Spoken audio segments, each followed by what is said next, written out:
at this time, we will be bringing up a speaker, a powerful speaker, a wonderful, powerful speaker, who I have had many conversations with, been able to study, as a very wise brother. And I like to call everybody brother and sister because that is the most affectionate word that we can call each other. Very wise brother who has done so much work. He is a part of an organization called NCOBRA, which focuses on making sure that Black people get their reparations. So may I please have Brother Kamm Howard on the screen with me? Habaragani. Jamal Habaragani, little brother minister. How are you? I am doing wonderful, and as I told Africa, it's always a pleasure to see so many beautiful faces with COVID-19 going on. You know, they try to tell us we have to stay away from each other and to keep our distance, and Kwanzaa is one of those times where I get to see all the people that I love multiple days out of the week, which is why I said we got to make these principles and make Kwanzaa 365. But at this time, you could take me off the screen, and Brother Kamm, the floor is yours to talk about reparations. Let's get it. Well, peace. First, I want to thank all of the Kwanzaa family, who diligently put these programs together. We weren't going to let, Kwanzaa, the COVID pandemic stop us from the most cultural holiday that we've expressed in this country over the last 30 years or more, 40 years or more, and that's the holiday of Kwanzaa. And it's very important to us, as many of the speakers have said, beginning with Baba Tyehimba, how this is a time that we re-Africanize ourselves, and we reaffirm our purpose, not only individually and to our families, but to our communities, to our nation, to our race. And, it's just a beautiful time for us to reconnect spiritually with one another. And just seeing some of the faces that were, on this program today, it's just really brought a lot of joy to my heart. Sister Africa, Sister Cassie, and others, it's just a pleasure to always be in the same space as you all. I was asked to give an update. I was asked by Minister Rahim, and give thanks to Brother Minister Rahim for all the diligent work he's done over the years as well, in particular to cooperative economics in our community, and economic nationalism for a strong Black economic base in this city. I was asked by Minister Rahim to give an update on the reparations movement in this country. And before I do that, I just want to say a little bit about myself as an entrepreneur, as a business owner. I've been in business my entire life. My family owned a liquor store when I was a young child. I think I started sweeping the floor in my family's business at about 5 years old, and worked in that business all through grammar school and high school. Started my own business right after that, and been in business all my adult life. I worked one day in a factory and knew that wasn't for me, and quit. And it just didn't show up the next day. And that was the only time I held a job outside of employing myself. My grandparents were business owners, so I'm like the third generation of entrepreneur in my family, and my children are entrepreneurs. I have a daughter who has done more in 7 years than I've done in my adult life in business. She was a student at Florida International, which is the #1 international business school in America. She went for one semester and dropped out. It wasn't for her. She started on business, and again, she's amazing. My youngest son, who's a freshman at Florida International Business School, Florida International University, again, the #1 business school in America. His first semester, he completed with 4 A's and 1 B. And so I'm proud of my children. I'm proud that they're going into the same line of commitment to the economic foundation of our community as their father has. I'm proud to say that I own a property out in Roseland that is leased space to 14 Black-owned businesses from a tax office to African hair braiding shop, to a recording studio, to a tattoo studio, to a print shop, and several other businesses, a gym. But I have 14 Black entrepreneurs operating under my roof, and I'm very proud of that. And I've given scores of other businesses an opportunity to start their businesses and help them start their businesses. So I'm committed to cooperative economics, and I'm committed to the upliftment and empowerment of our community. And that's just what I do in the form of internal reparations, how we utilize our own resources to build ourselves. That's what internal reparations is. It's the term that was given to us by Professor Chinwezu Ibikwe out of Nigeria at an international reparations conference in Nigeria that was held in 1993. He introduced to the African world the term internal reparations, what we do for ourselves, by ourselves, with the resources that we have amongst us. And so that's at the heart of cooperative economics. But the reparations that most of us are familiar with is what is the struggle that we've waged against this American nation for the crimes that they committed against our ancestors for over 400 years. In Chicago, there's about 3 million plus people in the city of Chicago. At the end of enslavement, there were 4 million Africans who were enslaved. Now, let's just think for a minute. If you took every person in Chicago, Black, white, Hispanic, or other, and you were able to get their labor for one day for free. You see all the people, if you drive around the city, everybody who's working in different jobs and whatever they're doing, 3 plus million people, if you can get their labor output for just one day, think how wealthy you would be. In America, at the end of enslavement, 1865, there were 4 million Africans plus people of African descent that they had worked for free for their entire lives. And there was 246 years of enslavement. So you can think of how much wealth we produce for this country. The current amount, they say it's about 14 to 16 trillion. That's just for the period of enslavement. After enslavement, we know that there was slavery by another name, Jim Crow practices, sharecropping, where they still forced us to work primarily for free, because after the end of the year, when we were supposed to settle up, our ancestors wound up owing the plantation, the farm holders, the criminals at the end of the year, so they never got out of debt. So it was still slavery. The prison convict leasing system, where they would go out and just imprison Black men if they couldn't have something to show that they were working somewhere for some white person. They would just imprison them at will and then lease them out to corporations, to railroads and other corporations, and put them on prison, state-run farms to pick cotton for the state as opposed to a particular business or a planter. So slavery continued for another 60, 70 plus years after physical slavery ended. So still you saw the theft of African wealth, the theft of our productive labor, and it enriched this country. And there's people, corporations, and this government that still benefits from that stolen labor, still benefits from the wealth extracted from us, from our ancestors, in the form of stolen labor.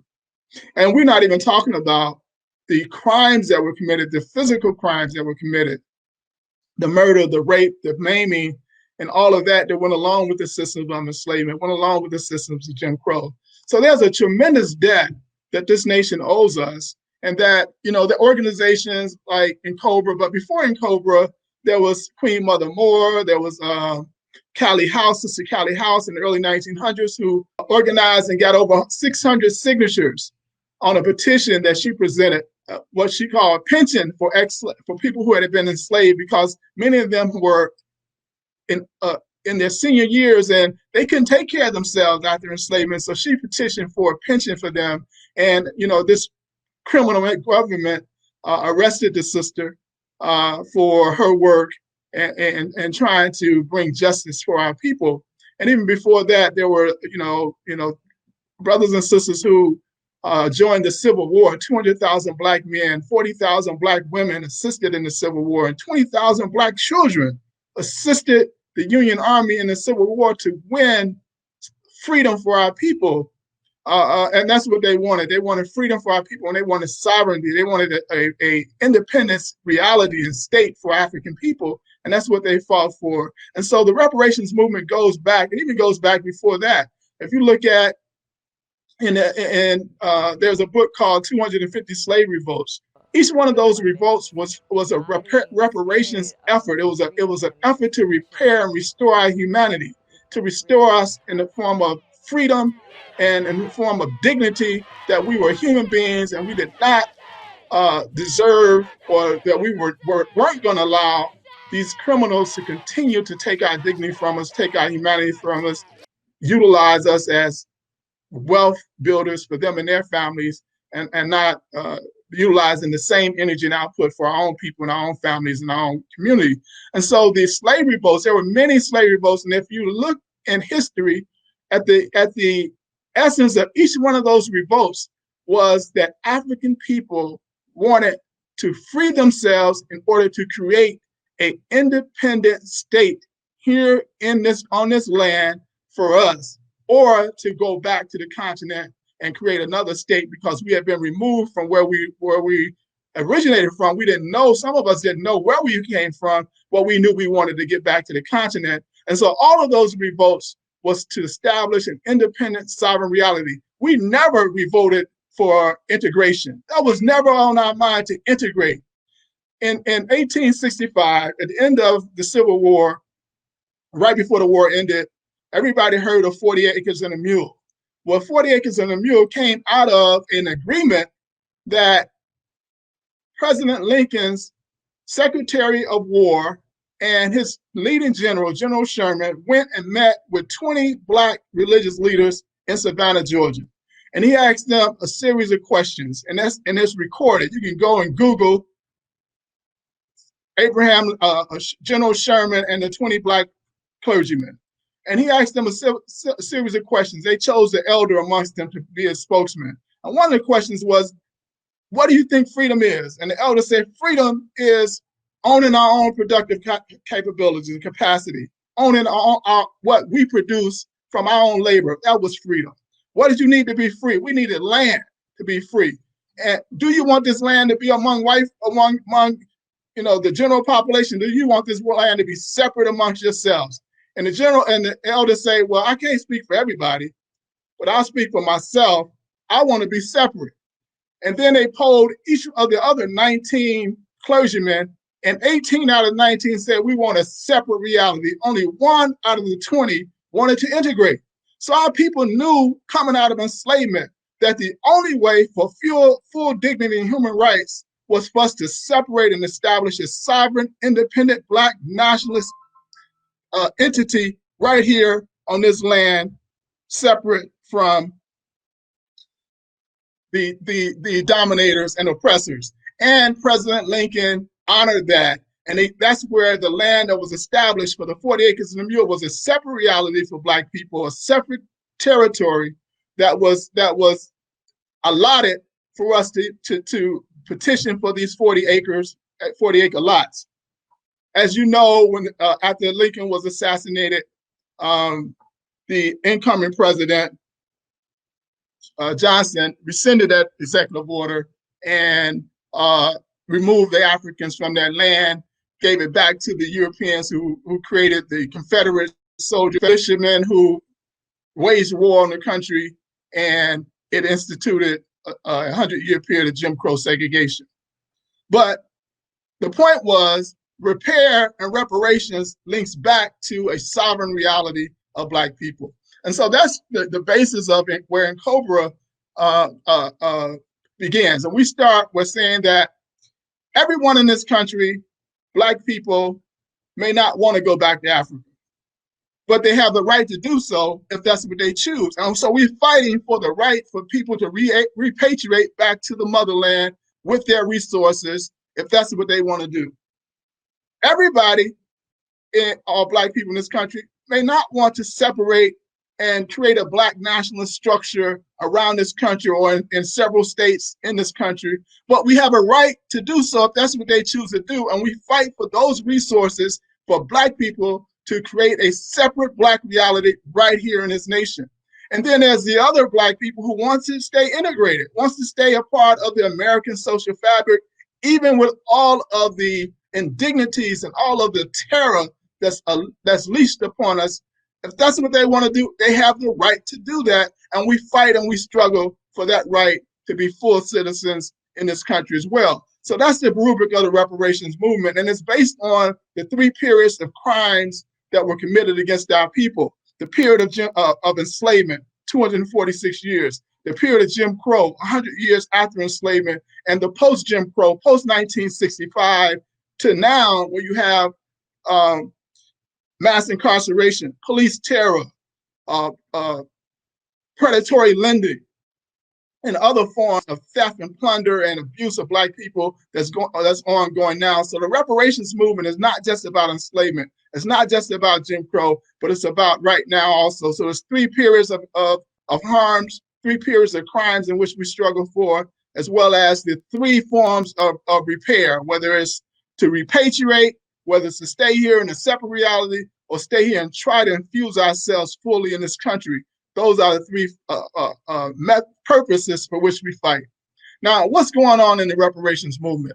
Well, a whole lot is going on. 2020 has been quite a year for a whole lot of reasons. The pandemic, the police terror, Sister Breonna Taylor, George Floyd, and others, as well as movement in the reparations movement.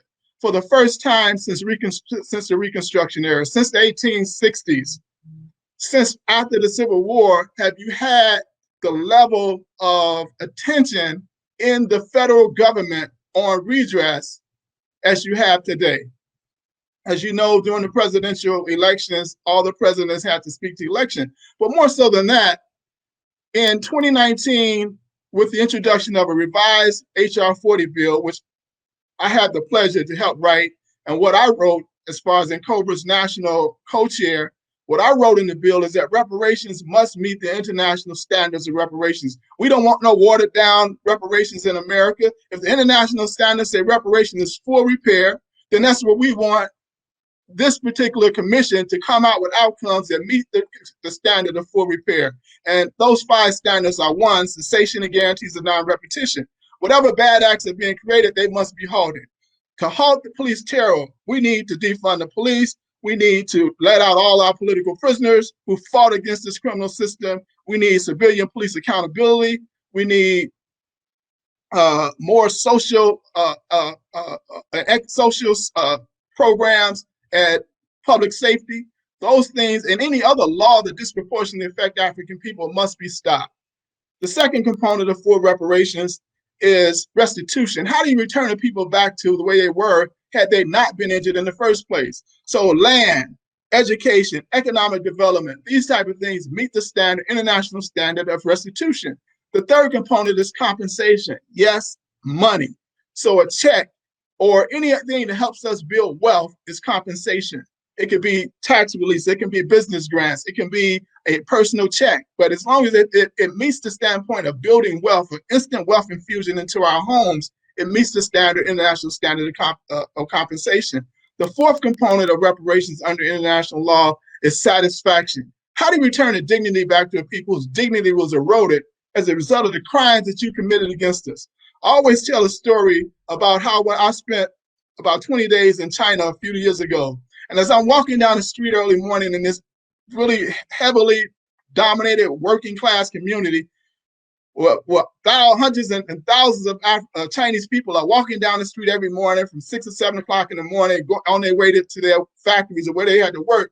And old white women would walk on the other side of the street, on the other side of the sidewalk as I'm walking down the street, fearful of me. Well, how did they become fearful of me if it wasn't for the exportation of this American racism all around the world? So there's not a place in the world where African men, Black men, are respected, or Black women, as we saw with our sister Aljanette, who was held naked in her home for 40 plus minutes on a botched raid at the wrong house. We're not respected. And how do we get our dignity back? That's part of reparations.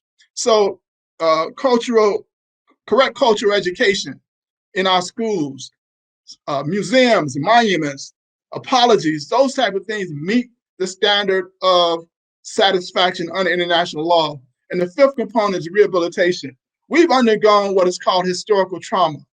There's not been a time in this country where African people have not been traumatized, where we have not been assaulted in some fashion by the people and structures and institutions in this particular country.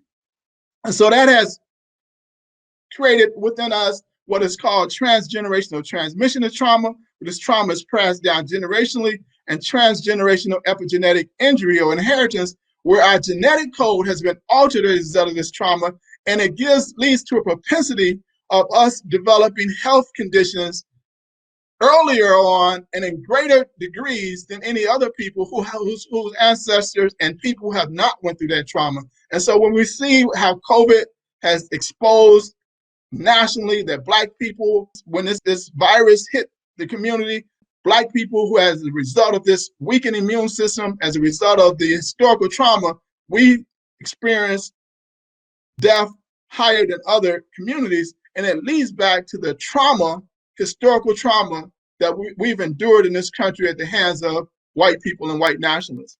So so rehabilitation is the means and method in which also we have to address under international law. And NCOBRA crafted this into HR 40, and the commission must produce proposals and developments that speak to all 5 of these areas under international law that creates what is called full reparations. So that's on the national level. We positioned HR 40 in 2020 for a vote in the Judiciary Committee. It didn't happen. We got 172 co-sponsors. That's Congress people who have signed onto the bill, say we support the bill. If it goes to the House floor, we will vote yes. It needs 218, a simple majority to pass the House. Then you have to have a Senate bill. And for the first time ever since HR 40 was introduced, we had a Senate companion bill introduced by Cory Booker. So we had a Senate companion bill, we have the House bill, and if both bills are passed, then it goes to the president for signature. This election was so important because whoever controlled the Senate controlled whether or not there will be any movement of a reparations bill in the Senate. Right now, there's 2 contests held in Georgia that the race is not over. There's 48 as far as 48-50, 48 Democrats, 50 Republicans. If there's a 50-50 tie, then the vice president breaks all tie votes, and the vice president is Kamala Harris. So theoretically, these 2 votes in Georgia are of extreme importance to the reparations movement. So we have forces down in Georgia, and there's a lot of work in Georgia trying to get those 2 Senate seats. We've positioned HR 40 to go before the Judiciary Committee in January. The bill has to be debated in the Judiciary Committee and passed before it goes to the full House for a floor vote. So we've been working tirelessly over this last week because we only had like 10 days from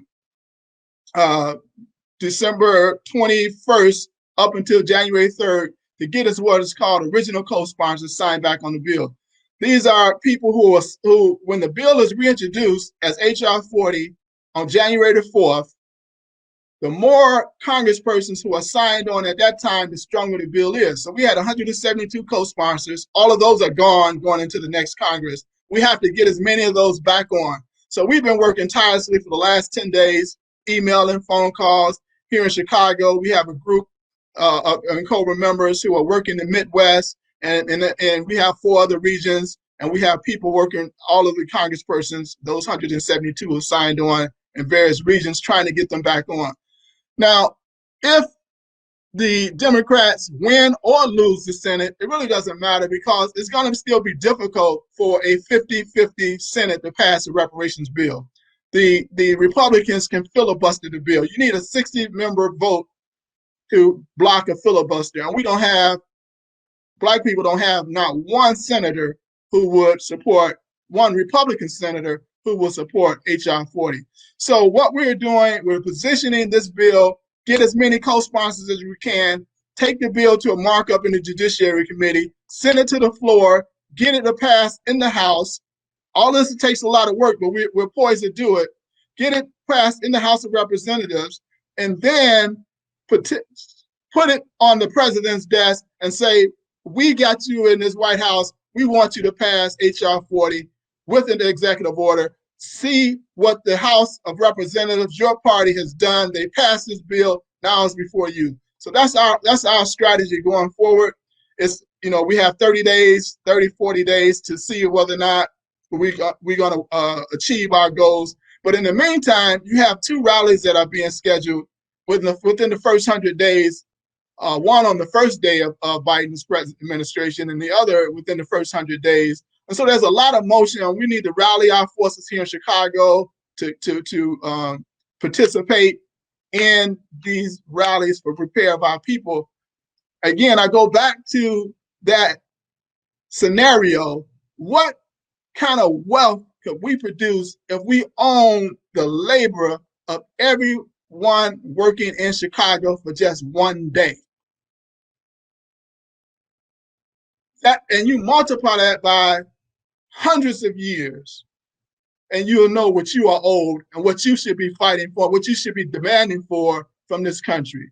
And I don't want to keep going on, there is some local stuff we're doing. In June, we did get past a local resolution establishing a Chicago Reparations Commission, the second city. Evanston, Illinois was the first city. Chicago was the second city. Asheville, North Carolina was the third city. Then the state of California passed the bill. And so there's a lot of local stuff going on as well. So if real quick, 30 seconds. wants to join the Chicago local reparations effort, contact me at NCOBRA@gmail, NCOBRA Chicago@gmail, and just say I want to be down with the local effort, and I'll send you some materials so you can get down. I want to thank Happy Kwanzaa to everyone in Baragani, and love and peace. Thank you so much. Thank you so much. That powerful information, everything about it. Once we have these principles, pillars, the community can change. And this is something that needs to be a pillar as we pull ourselves together. So we're going to do it 7 times. You reach up to the sky, pull your fist in, and pull it in, and go Harambe. So let's get it 7 times. Let's go. First one. Harambe. Harambe. Harambe. Harambe. Harambe. Harambe. Last one. Harambe.